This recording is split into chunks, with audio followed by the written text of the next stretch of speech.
Okay, so today for Jedi Options, we're going to talk about cash flow and theta.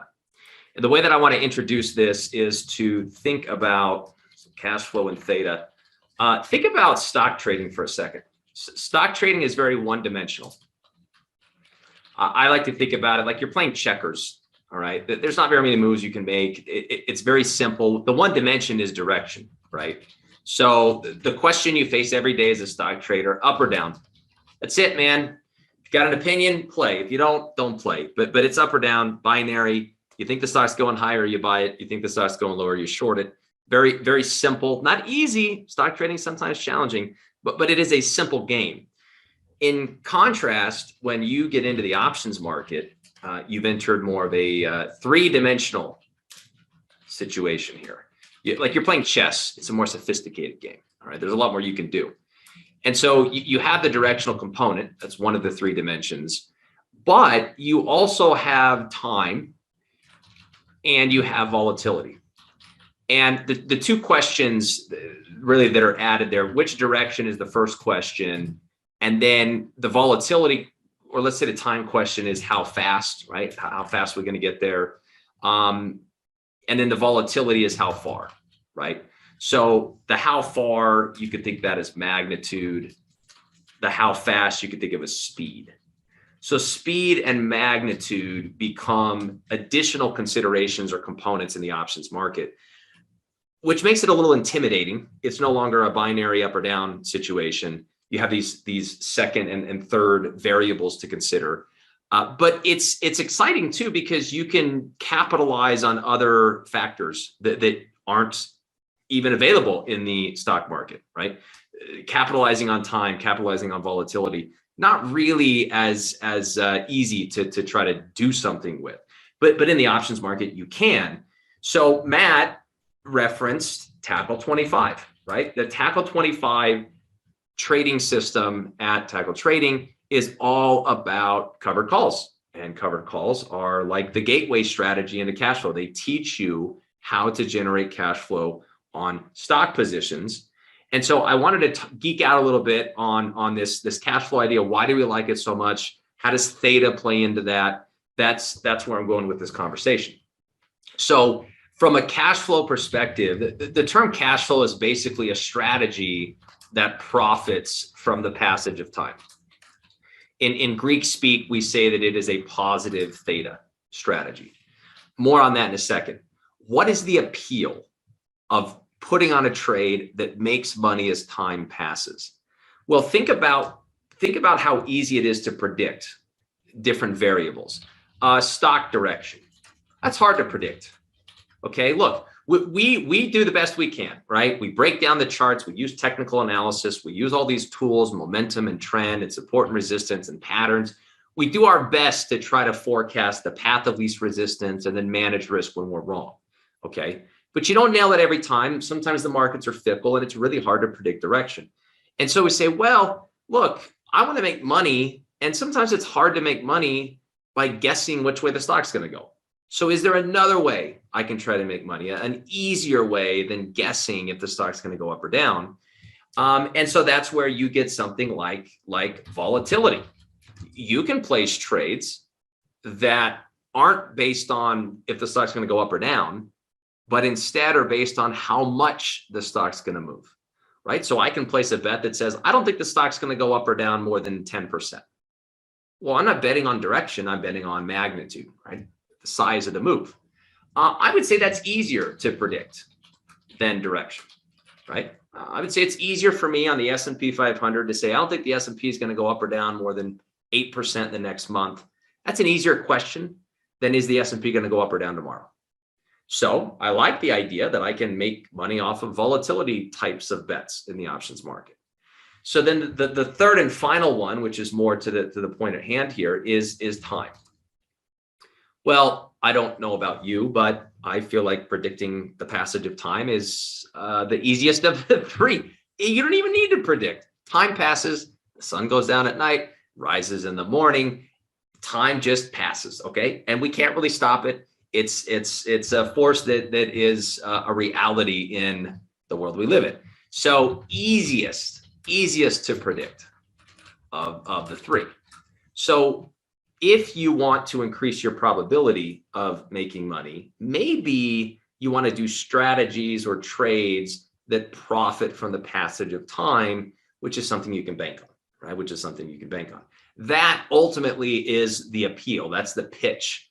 That's the carrot I'm dangling in front of you to encourage you to go learn some theta strategies, some cash flow strategies, of which the covered call is one of those, right? So what about theta? Well, theta is the Greek.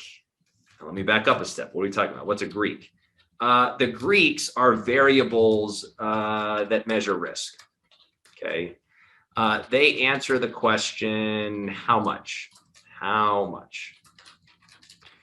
So options lose value as time passes.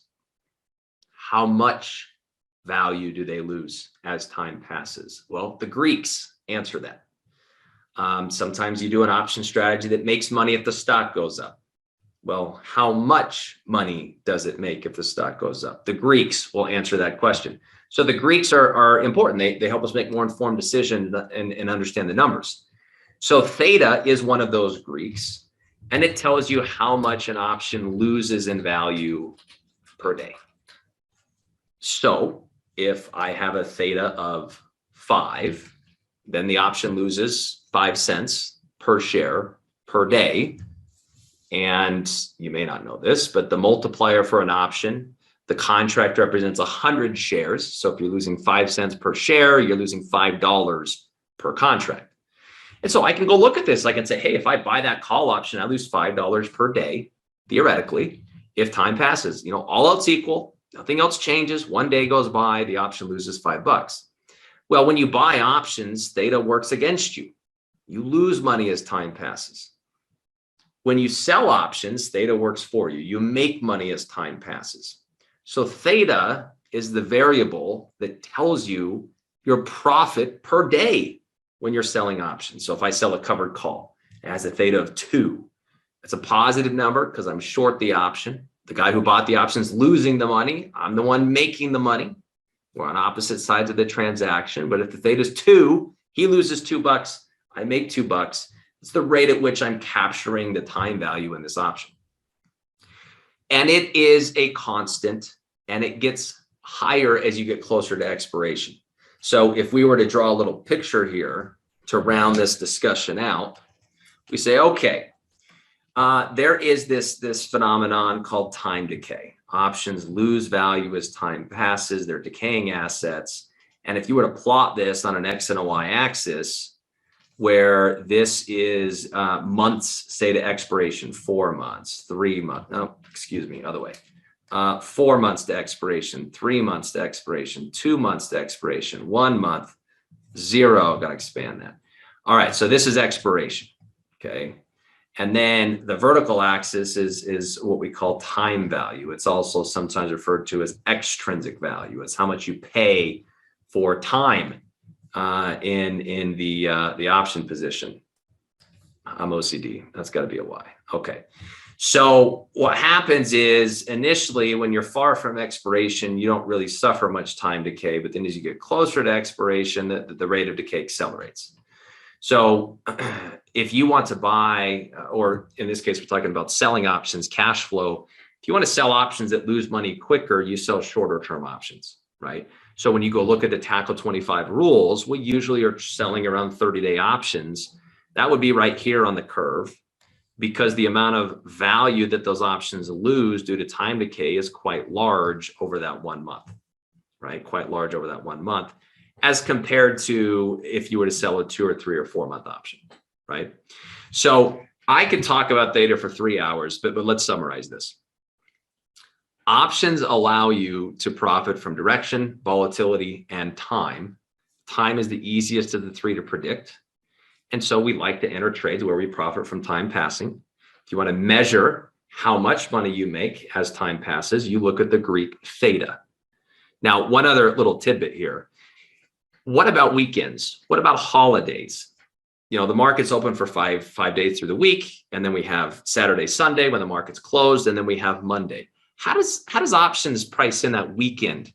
Our options, if you have an option that's $5 on Friday at the end of the day, is it $5 on Monday morning, or does it lose 2 days of decay?